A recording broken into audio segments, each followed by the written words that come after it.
আল্লাহ তাআলা দুজন ব্যক্তিকে জাহান্নাম থেকে তুলে আনলেন, এনে বলতেছে তোমরা দুজন জান্নাত আর জাহান্নাম এই দুইটার মাঝখানে থাকবে। এই দুজন ব্যক্তি তো মহা খুশি।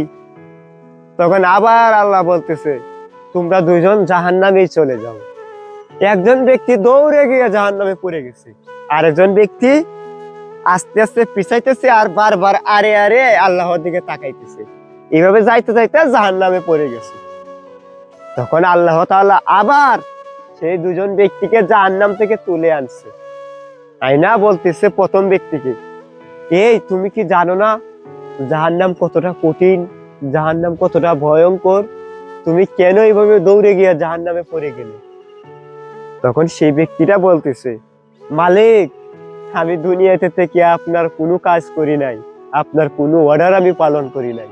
এই প্রথমবার আপনি আমাকে অর্ডার করেছেন, হুকুম করেছেন, তাই তো দৌড়ে আপনার অর্ডার আমি পালন করলাম।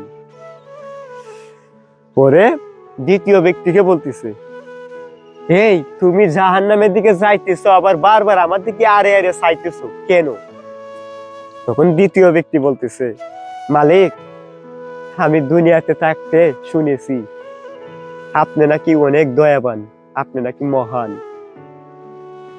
আপনি নাকি দয়ার সাগর, আপনি নাকি বান্দার কষ্ট সহ্য করতে পারেন না, তাই তো আমি বারবার আরে আরে আপনার দিকে চাইছি। যদি আমার এই চেহারাটা দেখা আপনার মনে একটু দয়া হয়ে যায়, একটু মায়া হয়ে যায়, আপনি যদি সেই মায়ের উসিল্লা করিয়া আমাকে ক্ষমা করিয়া দিয়ে জান্নাতে পাঠাইয়া দেন। এর জন্যই বারবার আমি এক কাইক পিছাইতেছি, আবার আরেকবার আপনাকে দেখতেছি। তখন সেই দুজন ব্যক্তিকে খুশি হয়ে ক্ষমা করে দিলেন এবং তারা দুজনকেই জান্নাতে পাঠিয়ে দিলেন। আমিন।